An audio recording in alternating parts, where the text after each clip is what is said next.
नमस्कार, आज की बात में आपका स्वागत है। मैं हूँ गुप्ता सर पंकज। कुछ इम्पोर्टेंट हाईलाइट खबरों की बात करें तो बांग्लादेश की पूर्व पीएम शेख हसीना को अपने पद से इस्तीफा देकर भारत में आए हुए लगभग 10 दिन से ज्यादा बीत चुके हैं और शेख हसीना के भारत में रुकने के दिन जैसे जैसे बढ़ते जा रहे हैं वैसे वैसे भारत के ऊपर नए नए सवाल खड़े होते जा रहे हैं और भारत का जो बांग्लादेश के साथ रिलेशन है वह एक ऐसे मोड़ पर अटकता हुआ देखा जा रहा है जहां पर आगे के रास्ते नजर नहीं आ रहे हैं। और सबसे बड़ी अपडेट की बात करें तो हाल ही में खबर निकल कर आ रही है कि जिस बांग्लादेश की अंतरिम सरकार भारत से अकड़ रही है और हिंदुओं का बचाव नहीं कर सकती, उसी बांग्लादेश में खुद बिजली की कमी हो गई है और खुद भारत के द्वारा बांग्लादेश में बिजली भेजी जा रही है।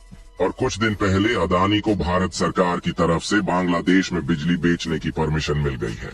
इसके अलावा हाल ही में खबर निकल कर आ रही है कि बांग्लादेश के हिंदुओं द्वारा कुछ ऐसी मांगे की जा रही है जिससे बांग्लादेश में हिंदुओं के लिए एक नया देश बन सकता है।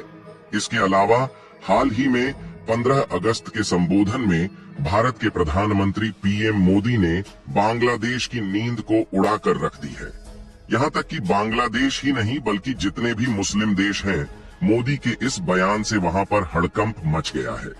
और कुछ खबर ऐसी भी आ रही है कि बांग्लादेश भारत का खुला दुश्मन बन गया है और भारत को बांग्लादेश से सतर्क रहने की जरूरत है। आज की इस वीडियो में भारत और बांग्लादेश से जुड़ी कुछ ऐसी इंटरनेशनल खबरों को बताने वाले हैं जो कि भारत के नजरिए से बेहद ही इम्पोर्टेंट है। लेकिन आगे बढ़ने से पहले इस वीडियो को एक लाइक करके चैनल को सब्सक्राइब जरूर कर लीजिए, क्योंकि यह आपके लिए 1 सेकंड का काम है, लेकिन इससे हमारी काफी बड़ी मदद होती है। देखिए, इस बात को बिल्कुल भी नहीं नकारा जा सकता कि बांग्लादेश कई हद तक कई मामले में भारत पर अपनी निर्भरता को बनाए हुए है और यदि भारत बांग्लादेश के सिर से अपना हाथ उठा ले तो बांग्लादेश कहीं का नहीं रह जाएगा। लेकिन इसके बावजूद भी जब से बांग्लादेश में तख्ता पलट हुआ है तब से अभी तक 10 से भी अधिक दिन का समय हो रहा है और लगातार हिंदुओं और अल्पसंख्यकों पर हो रहे अत्याचार बेकाबू है और बांग्लादेश इसे कंट्रोल नहीं कर रहा है।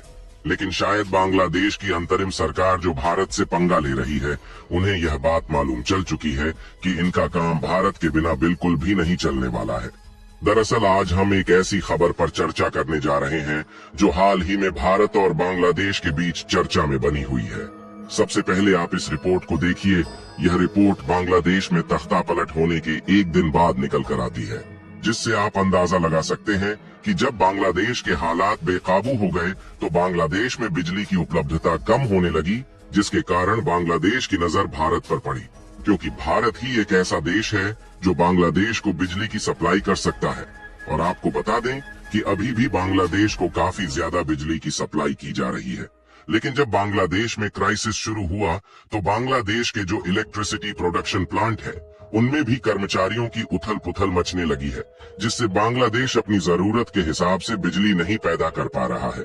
और न सिर्फ कर्मचारियों के उथल पुथल से बांग्लादेश के पावर जनरेशन प्लांट को ऑपरेट करने में दिक्कत आ रही है, बल्कि देखा जाए तो इसका सबसे बड़ा कारण यह है कि बिजली को बनाने के लिए जिस कोयले का उपयोग होता है वह कोयला बांग्लादेश को मिल ही नहीं पा रहा है, क्योंकि कोयले के लिए ज्यादातर बांग्लादेश दूसरे देशों पर ही निर्भर है, जिसमें बांग्लादेश ज्यादातर कोयला इंडोनेशिया, साउथ अफ्रीका और ऑस्ट्रेलिया से खरीदता है और भारत का पड़ोसी देश होने के नाते थोड़े बहुत कोयले का एक्सपोर्ट भारत के द्वारा भी बांग्लादेश में किया जाता है। लेकिन बांग्लादेश के हालात इस समय जिस तरीके से बेकाबू हुए हैं, उससे बांग्लादेश का जो इन देशों के साथ इंपोर्ट और एक्सपोर्ट है वह लगभग ठप हो गया है, जिससे बांग्लादेश में कोयले की भारी कमी हो गई है और अपनी जरूरत के हिसाब से भी बिजली बांग्लादेश खुद नहीं प्रोड्यूस कर पा रहा है। और इस रिपोर्ट को देखें तो इसमें साफ साफ बताया गया है कि बांग्लादेश में कोयले का इंपोर्ट तेजी के साथ बढ़ता जा रहा है और अनुमान के मुताबिक पिछले 1 साल में जो बांग्लादेश में कोयले का इंपोर्ट 3.3 मिलियन था वह इस साल बढ़कर 6.7 मिलियन पहुंच गया है। यानी कि 1 साल में 2 गुना से भी ज्यादा कोयला मजबूरन बांग्लादेश को खरीदना पड़ा है। लेकिन इसके बावजूद भी बांग्लादेश उपयोगी मात्रा में बिजली उत्पादन करने के लिए कोयले को नहीं इंपोर्ट कर पा रहा है। इसका दूसरा सबसे बड़ा कारण यह है कि बांग्लादेश ज्यादा से ज्यादा कोयला इंडोनेशिया और साउथ अफ्रीका से खरीदता है, इसलिए इनको पेमेंट डॉलर में ही करनी पड़ती है। लेकिन बांग्लादेश के हालात पिछले साल से ही बिगड़ना शुरू हुए हैं। तभी से बांग्लादेश में डॉलर क्राइसिस भी चल रहा है, जिसके कारण बांग्लादेश को दूसरे देशों में पेमेंट करने में दिक्कतों का सामना करना पड़ रहा है। फिर भी यहाँ पर सोचने वाली बात यह है कि जो देश अपनी जरूरत के हिसाब से बिजली भी नहीं पैदा कर पा रहा, वह भारत से पंगा लेने की कोशिश कर रहा है। फिलहाल इन सब बातों को दूसरी साइड में करते हुए हाल ही की खबरों पर ध्यान दें तो हम साफ साफ देख सकते हैं कि बांग्लादेश में पॉलिटिकल क्राइसिस के कारण उनकी नजरें हर महीने भारत से $90 मिलियन की बिजली की सप्लाई लेने पर टिकी हुई है, जिसमें भारत की अदानी पावर बांग्लादेश में इलेक्ट्रिसिटी सप्लाई करेगी। और अच्छी बात यह है कि भारत ने पड़ोसी देश होने के नाते अडानी पावर को बांग्लादेश में बिजली सप्लाई करने की परमिशन दे दी है।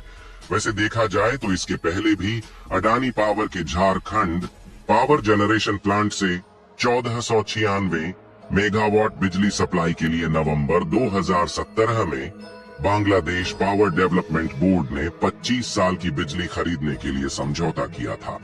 आपको बता दें कि यह बिजली परियोजना भारत की पहली चालू की गई अंतर्राष्ट्रीय बिजली परियोजना है, जहां प्रोड्यूस बिजली का 100% दूसरे देशों को आपूर्ति किया जाता है। यह परियोजना जून 2023 में चालू की गई थी और तब से यह बांग्लादेश को बिजली सप्लाई कर रही है।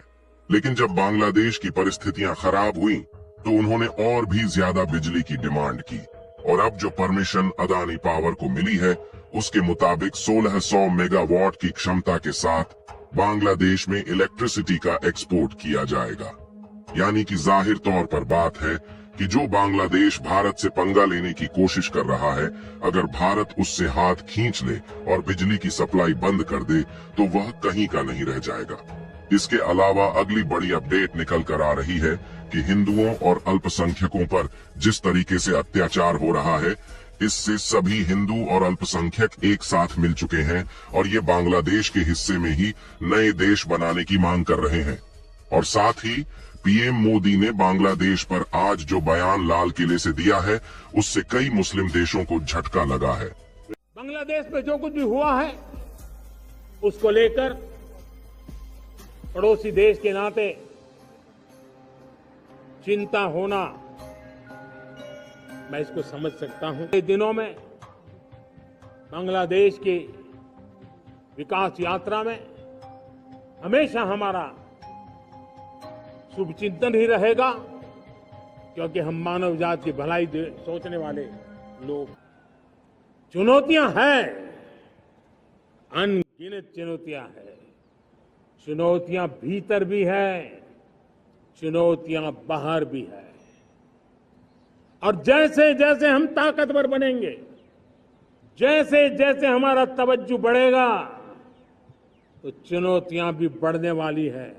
बाहर की चुनौतियां और बढ़ने वाली है और मुझे उसका भली भांति अंदाज है। लेकिन मैं ऐसी शक्तियों को कहना चाहता हूं, भारत का विकास किसी के लिए संकट लेकर के नहीं आता। हम विश्व में समृद्ध थे तब भी हमने कभी दुनिया को युद्ध में नहीं झोंका है।